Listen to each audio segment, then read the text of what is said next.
Hello, Wednesday. It is a very nice Wednesday here in Pittsburgh, Pennsylvania. Very springy. I feel springy. It's Rumor Innuendo. I'm Dominic DeAngelo, and that's Robert Karpeles right over here. WE Creative _ish. Robert, how are you, man? I looked. You're like, he's right over there. I'm like, wait, where? And then I realized it's me. Yes, I'm in the box. I'm in beautiful, sunny Boca Raton, Florida. It is a very springy 81 degrees outside right now. So it feels absolutely delightful. And it is delightful being here with you, Mr. Dominic DeAngelo. We got a hell of a show today. And it's nice to be here with some of the folks who are here in the chat. We got Dre Owens, who says, made it just in time.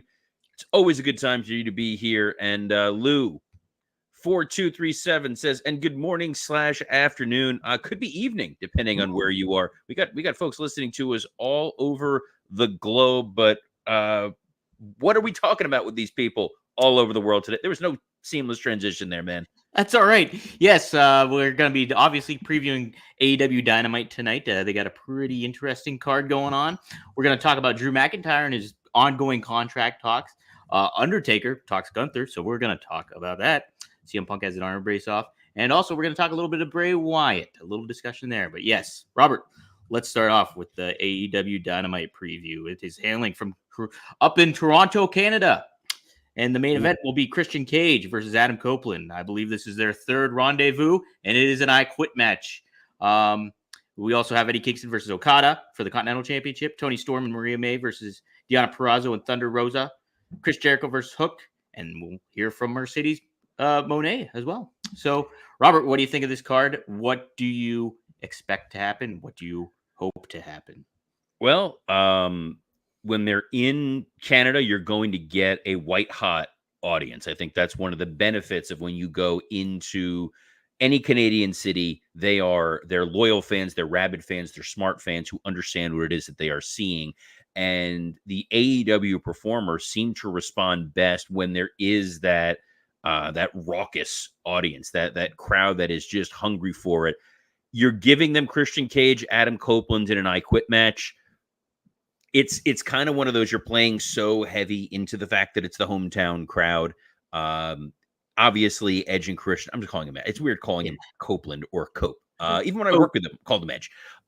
Edge and Christian getting a chance to work in front of their home crowd. Like, this is what they want to be able to do. It's what Edge worked so hard to come back for. It's what Christian worked so hard to come back for. So for all of the criticisms we may have about the efficacy of their one-on-one matches, the fact that we've seen it a lot, it doesn't really matter. It's these guys doing what it is that they want to do, and good, bad, or indifferent, sometimes that is the hallmark of the Tony Khan booking style. You let guys do what they want to do. We saw where that did not work to their favor on Collision. We didn't get a chance to talk about that on the run sheet from Monday, but the Collision ratings were under 400,000 viewers for a Bryan Danielson Shibata match, which is a match that Danielson wanted to have.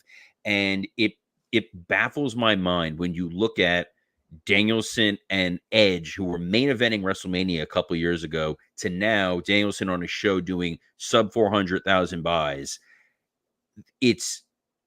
They're not worse performers than they were in WWE. They just don't feel that same sort of star power. So I'm curious how Edge and Christian are going to be presented tonight in front of that Canadian audience. Though an I Quit match, that can go either way. There are a few that have happened that are really, really spectacular. There's a lot where it is very draggy and repetitive. So We'll see. I got to look at what else is on this card. The Kingston Okada match surprised me. Mm-hmm. That felt like a match that we were going to see at AEW Destiny. Right. Dynasty.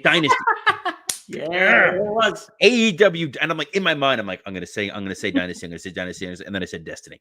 AEW Dynasty, like that kind of felt like that was going to be the first Okada match. And is it just for the Continental title, or is it for all three of their like fused hybrid combined belts? On the graphic, it just lists the Continental title, so it's not fused or nothing like that. It's just straight up Continental Championship, which is weird because if Eddie is keeping the other two, I know one of them is an IWGP title, the other is the Ring of Honor World title.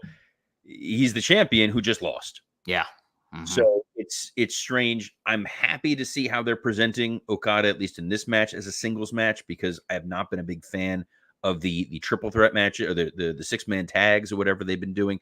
But at the same time, have they really hyped this up enough? I feel like this should have gotten another week of a build, and this should have been your main event. It's Okada's first singles match on Dynamite.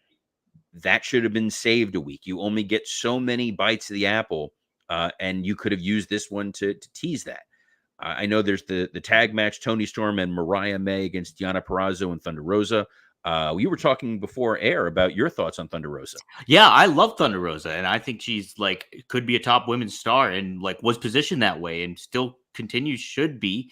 But she's just been on Collision, and it just like we haven't seen her for months on Dynamite, if at all. And now here she is in this match, and it's just like, why not hype a major star like that you should be kind of building your women's division around? And like she should have been one of your keystone stars throughout this whole women's division to keep things fresh and fireful for Mercedes Mone coming in. And like if you did that, she would have been the prime opponent to have for Mercedes Mone moving in here. And so it's a head scratcher that okay, here she is in a tag match with Deonna Purrazzo. Yeah, it's like it's been how many months, and you have to reintroduce her to Dynamite because, like you said earlier, the people aren't tuning into Collision, and so here you're getting a bigger audience. Yeah, it's like, okay, here's Thunder Rosa, she's back. Wow, okay. It's just like, it's a head scratch. Like she should be up in the main event position, and she's not. You got a lot of head scratching going on today, Dom. A lot of head scratching. It's. I blame the baseball cap. I don't have lights, it's not baseball. I blame your Penguins cap. Okay. There's no place for hockey in this show. Says the guy who worked for the Panthers for 8 years. Yeah. The strange thing is they kind of need a roster split because when people vanish from Dynamite, if you're not watching Collision, and based on their numbers, I'm not speaking out of school here, guys. A lot of you are not watching Collision, and they don't do a great job of recapping what happens on Collision. So if they're not on Dynamite, they've vanished. And if they're only existing on Rampage, they may as well be on Mars. So, and if go even further in the galaxy to be in Ring of Honor, like you're in Uranus. I just wanted to be able to say that because I know. It's a challenge that they have because if you don't have those clearly defined rules, then it feels like Thunder Rosa has vanished. If you are a Thunder Rosa fan, which a lot of people are from what you've seen with Collision, her participation in Busted Open, if you know, hey, she's going to be on Saturdays, that makes it destination viewing if you are a Thunder Rosa fan.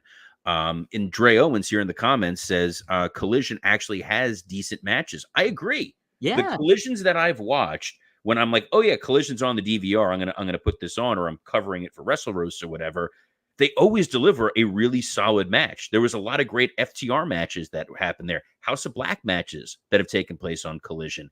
If you make it important appointment viewing, people will tune in. And I say this as someone who, when I was working on SmackDown, we were very much the B show, but at least our top stories existed on the like on Raw. They would show recaps, the SmackDown rebound or whatever it may be. Collision, they go away, and then when they do pop up on Dynamite, the audience is going, "Oh yeah, there's Thunder Rosa," rather than really excited about this match. A match I'm really excited for, though, Dom. Chris Jericho and Hook. I know you've been talking about it. I had to settle you down before we started recording here because it was on your mind and a little too much. But it's doesn't appear it's for the FTW Championship, which I think in turn is a pretty good move considering there's an I Quit match later on. So there's not going to be like some wild stuff, but maybe there will be. Who knows? How do you just have Hook ended up winning clean and move on from Jericho, or what would you have happen here, Robert? So Chris Jericho, man who has come up once or twice on this program previously. I have his book behind me. Usually it's easier to see, but we have stuff moved around because we're doing some renovations in the house. That notwithstanding, always been a Jericho-holic. I do have my Y2J shirt from '99 when I went to the Armageddon pay-per-view, first wrestling shirt I ever bought. So I've always held Jericho in high esteem. when he was doing an interview a little while ago, and he talked about his focus on in AEW is to elevate young talent, and that's all he's been concerned about, you really have to laugh, because the list of people who have been helped by Jericho versus the list of people who have been hindered by Jericho is completely disproportionate. And I'm concerned about what's going to happen with Hook, because Hook, regardless of the fact that he is Taz's son, and I like Taz, and I've known Taz for a long time, Hook is a really interesting, captivating wrestler. He's someone who, despite his size, despite his lack of indie cred, immediately feels like a presence. Like, that guy comes out and the arena is just, who is this guy? What is he doing? I want to watch him. He is unbelievably watchable.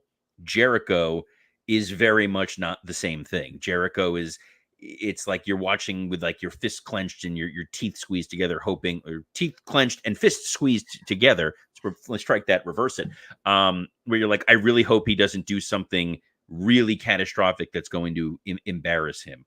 There was a quote on one of your favorite shows, The Arn Show. Yes. Here on ad-free shows, where they were talking about Flair, when Flair got retired by Hulk Hogan back in '94, and he was kind of treating it like a shoot, because he said, I don't want to continue to wrestle and be in the ring past the point of my prime, past where I'm doing my best work. And I get that Jericho, in his mind, still thinks that he's, 22, 23 years old, and he's Lionheart, and he's, ready to rip it up in Smoky Mountain with Lance Storm. But physically, the more that you see him stutter, the more that he's Willie Mays playing for the Mets, the more damaging it is for his career. So you're not elevating a young guy. You're using a young guy to kind of hold up Chris. And I'm hoping this match goes well. But, Chris wants to be able to turn back the time. He wants to be able to put on those performances, Dom, that he used to. And if you want to be able to turn back time, and you want to be able to put on those performances you did during the prime of your career, may we recommend our friends at Blue Chew.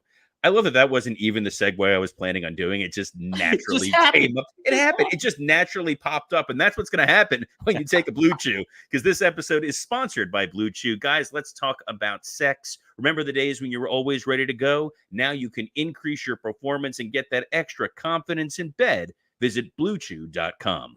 Blue Chew is a unique online service that delivers the same active ingredients as Viagra, Cialis, and Levitra, but in chewable tablets and at a fraction of the cost. You can take them anytime, day or night, so you can plan ahead or be ready whenever an opportunity arises. So much like Tony Khan's erratic booking, you have no idea when you're going to need to be ready to go. So you want to make sure you have that Blue Chew handy, because, guys, Blue Chew wants to help you have better sex. Discover your options at BlueChew.com. Chew it and do it. And we've got a special deal for our listeners. Try Blue Chew free when you use our promo code RUMOR at checkout. Just pay $5 shipping. That's BlueChew.com, promo code RUMOR, to receive your first month free. Visit BlueChew.com for more details and important safety information. And we thank Blue Chew for sponsoring this episode of Rumor and Innuendo. And I am not going to divulge somebody's name. I'm keeping it kayfabe, but somebody did send me a DM that they used that promo code Rumor,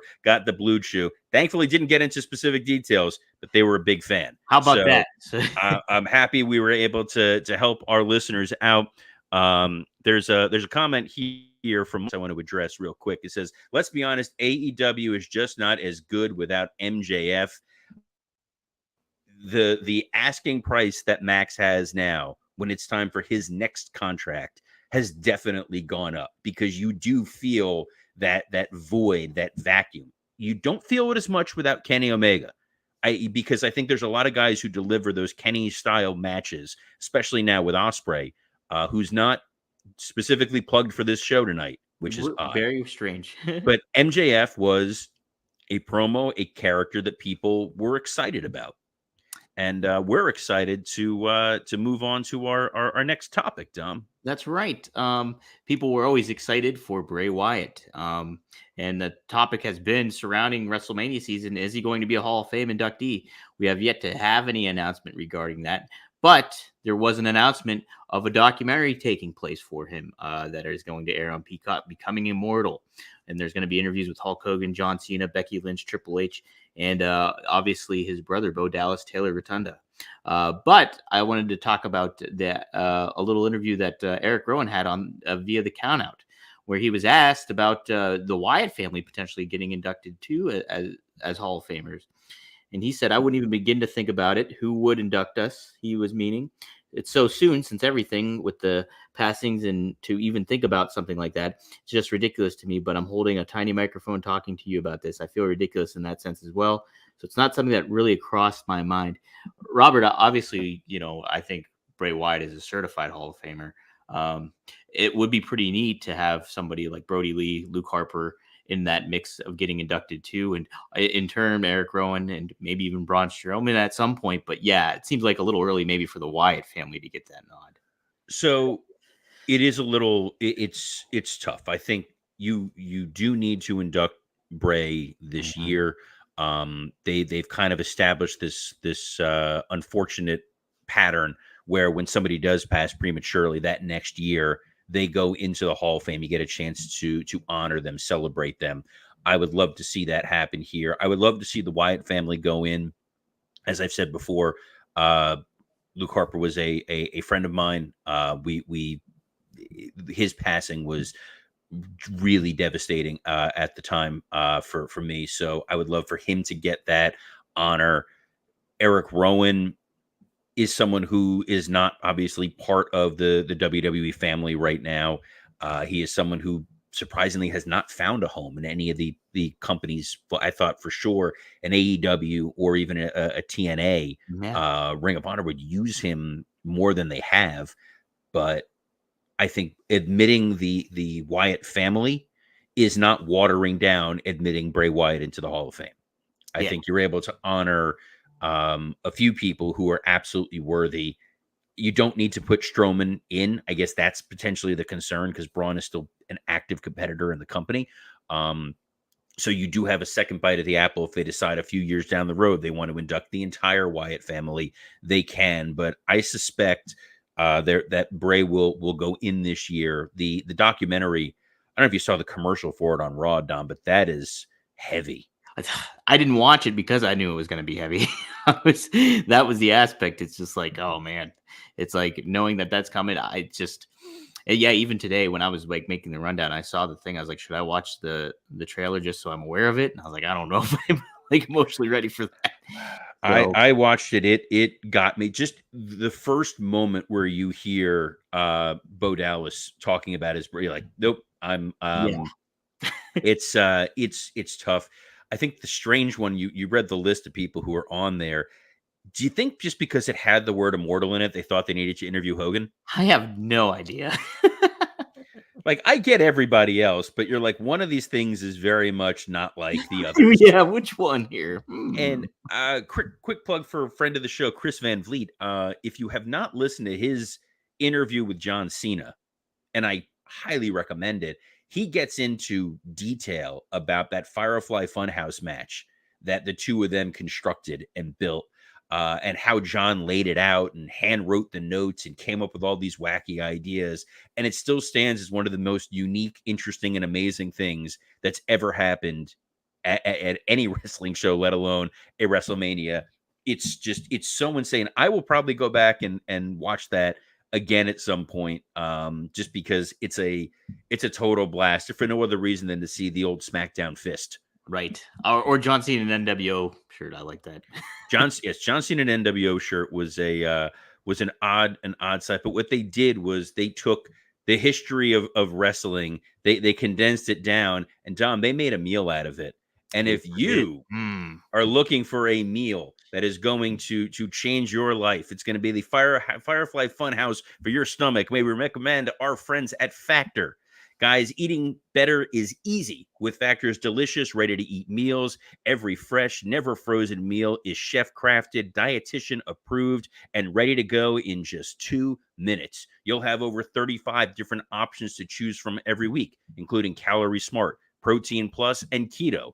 Also, there are more than 60 add-ons to help you stay fueled and feeling good all day long. What are you waiting for? Get started today and get after your goals. Dom, I am fired up. My first order of Factor is arriving this coming Tuesday, and I am going. It is the perfect time to do it because our show airs at noon Eastern. This is lunchtime.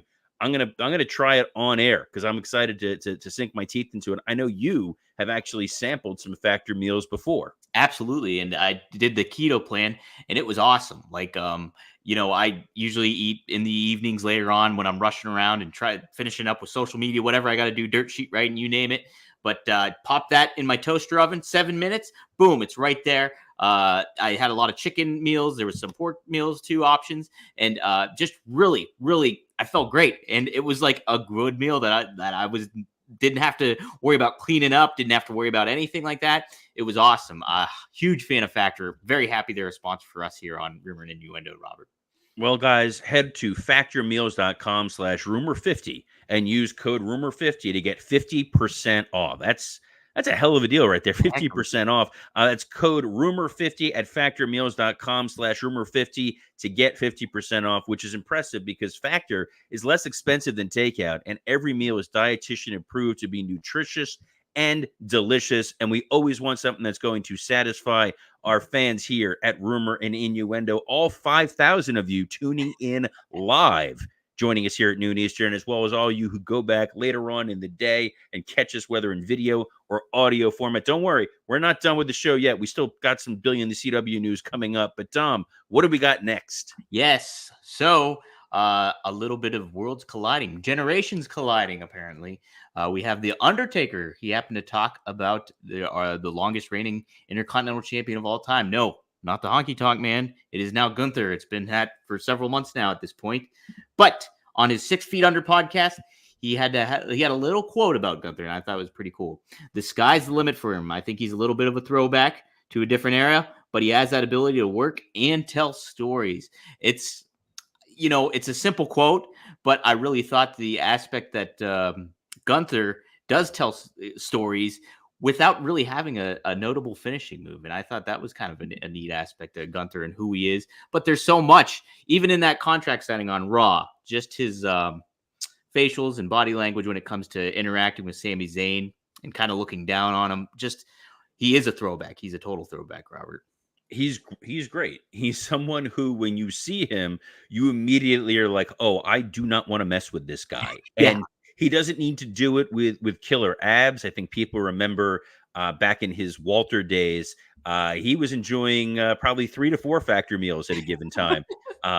But he's just got this intense face where even when he's smiling or laughing or joking, it's genuinely terrifying. Yeah. And his in-ring style is so unique because every move feels impactful. It feels like it hurts. Those chops I know hurt, but when he hits the power bomb, it looks like he's folded that guy in half. We know it's safe, but at the same time, I sure as hell don't want to be taking that. Like, I'll add that to the list of moves. Guys are like, hey, you willing to take a bump? I'm like, yeah, I'm not taking a Gunther power bomb.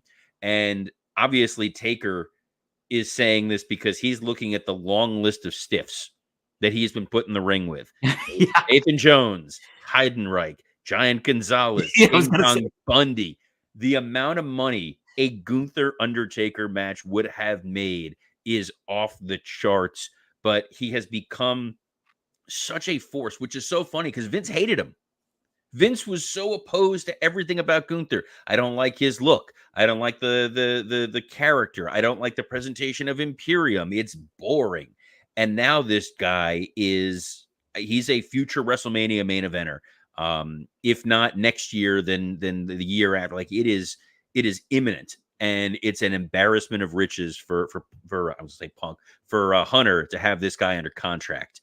And speaking of contracts, yes, Drew McIntyre. It's been the talk of this 2024 year so far. Did he sign with WWE? Has he signed? And no, he hasn't. It's just it's ongoing, and it's been ongoing. And he was speaking on the Masked Men podcast, and he said it's very important to me having a new contract. It's been talked about for a very long time on the internet. I'm not the only one whose contract comes up every few years or whatever, but you would think it reading the internet. There's nothing I can say right now. I can say I'm having fun. I can say I intend to continue to have fun, and I'm in my prime. I'm younger than everyone thinks I am because I've been around for such a long time. I have years to go. No matter what, you'll still see Drew McIntyre wrestling. I can say, or Drew Galloway, and that would get everyone's attention. He knows how to work them sheets there, Robert. I'll tell you that much.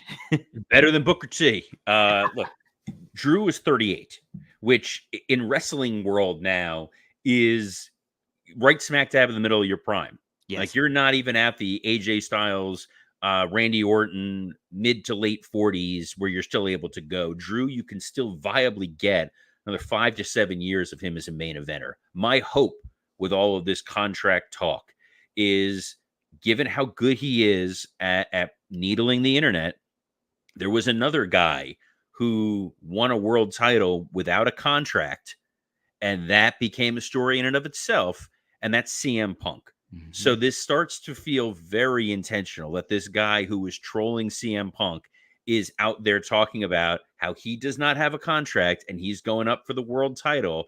And I want to see Drew, make this a part of his presentation and use it to continue to irritate Phil Brooks. That's a great point, Robert. I didn't even consider that. But yeah, you're right. It's just like, what's up? What's next for Drew? Is it that air of mystery, that added air of mystery in a time where kayfabe is dead? And so it's pretty cool that he's leaning into the Punk stuff, on top of it, making it his own, and just really making the case for him to be the next World Wrestling WWE World Heavyweight Champion, whatever they call it now. So very exciting. Drew's awesome. He's number one, I think, in my book right now, going heading into WrestleMania. So I love the work he's doing in the ring. So it's good stuff, Robert. Well, someone else who may be heading to WrestleMania is Drew's other antagonist, CM Punk. That's correct. He is. He made mention of that either one way or another that he will be there, whether they like it or not. How are you going to incorporate CM Punk into WrestleMania, Robert? What are you going to do? So we've talked before about how I want to see Punk be the guy to induct Paul Heyman. I think that makes the most sense because there's storyline intrigue to it. He is very much a Paul Heyman guy, and he will get a great reaction from that crowd in Philly, and that makes it a must-watch moment. Some people have said, do you think Punk's going to be the special guest referee for Drew and Seth? I would rather just use him in some way as a commentator. I liked what they did at the WrestleMania press conference where he was just at one of the tables, as one of the pundits. I think that could be fun. Maybe replacing Booker T. But we'll see. I like that he's rehabbing quickly. I know that there was a note you had that he considers Charlotte Flair his spirit animal. Charlotte, who's working like triple time to get back sooner rather than later. I want Punk to take the full time to heal up because I do not want him back and then immediately hurt himself again. Yeah, he's got the arm brace off and he's working. Yeah, and he posted that on Instagram and did make mention of tag Charlotte in there. Said she's my spirit animal. So there's no room for him on the WrestleMania card. So just relax. And you know what, Robert? If you put him on commentary, even for that match, like has tension both with Seth and Drew. So you could maybe do a little something with that. But yeah, I'm with you. I would not want him to see as a special guest referee or very much incorporated into the match itself. Just let me try this again, Dom. There's no room for him on the WrestleMania card. Oh my gosh. Yes, you're correct, Robert, because there's so many more matches to be announced, it seems, according to WrestleVotes. You can tell I'm looking at the rundown sheet. So smooth. Yes. Just smoother than one of those factor smoothies that you can get, which are delicious, from what I have been told. Promo code Rumor. Stop, Rumor 50. Yeah, Rumor 50. That's it. Okay, so WrestleVotes happen to say the indication from sources suggest we'll see up to 4 more WrestleMania matches announced for the event. As of now, the working plan is to feature 7 matches per night on the main card. Robert, that's not bad. That's not a bad number for WrestleMania nights, I don't think. It's not. And when we talk about 4, we've hypothesized, we pontificated on here about what those may be. My prediction, not a spoiler, but a prediction. I think that the Kabuki Warriors against Naomi and Bianca Belair, we've talked about that for a while, is one of them.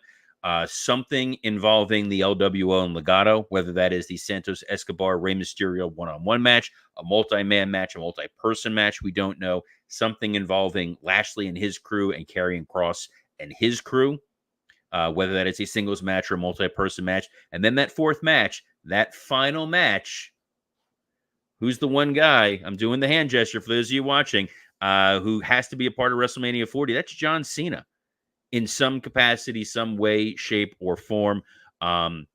Those would, to me, the four matches that we would see added to this Mania card. But yeah, I like, 7 a night. You want to make sure people that are attending live get their money's worth, but I don't need 6-hour-long pay-per-views or premium live events. You think the Andre the Giant Battle Royal would maybe take place on the kickoff, or do you think they would not even use it this year? If you're going to use it, you can do it on the kickoff if they're going to make it mean something. I know in previous years they've done it on SmackDown. That's true. Yes. Good point. So we'll see. But you know what I could use more of? I could use more Dominic DeAngelo on other shows. No, not like that, you jerk. Where else can the people? I will take this back. I will not let you plug your other stuff, man. Okay. I will get Magnum TA to go kick your ass, and I'm pretty sure at his age he could still beat the hell out of you. Hey, he is the boss, and you can tune into Straight Talk with the Boss every Tuesday. Go to GagneandMagnum.com. The new episode drops on there. We got all kinds of clips on there as well. But yeah, you can hit the podcast feed. Just type in Straight Talk with the Boss, Greg Gagne, Magnum TA. And then also, hey, go to RVDTV.com for One of a Kind with RVD.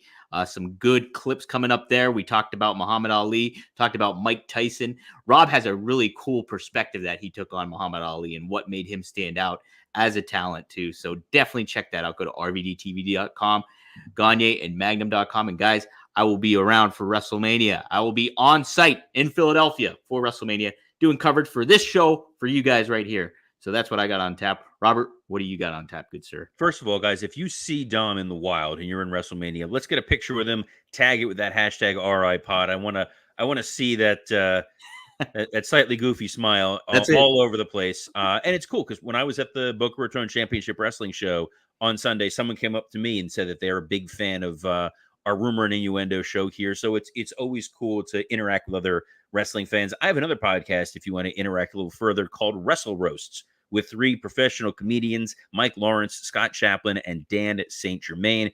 Dan was our guest a couple weeks ago, plugging his YouTube comedy special, Dance Fatty Dance. And this coming Monday, we have another huge guest. We will be joined by the Blue Meanie, who's going to be talking about what he's going to be doing WrestleMania week and where you can meet him.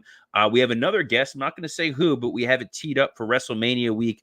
It's an interesting one. I'm really looking forward to it. It's a little tease right there for the, believe it or not, for the 7,000 people who are watching us live right now. We crossed a new milestone. We appreciate all of you for spreading the word about Rumor and Innuendo. We love to see this show continue to grow. You can follow us or catch this show streaming live every Monday through Friday at noon Eastern at the WW Creative _ish Twitter account, the Dominic DeAngelo Twitter account, the SE Scoops Twitter account, the Podcast Heat Twitter account. Podcast Heat is who makes this show possible, as well as on YouTube, on Rumor and Innuendo, and on ad-free shows when we are not bumped by that dastardly, horrible, global force nightmare himself, Jeff Jarrett. So on behalf of the continuing to giggle Dominic DeAngelo, I'm Robert Karpeles. Best of luck in your future endeavors. I'm an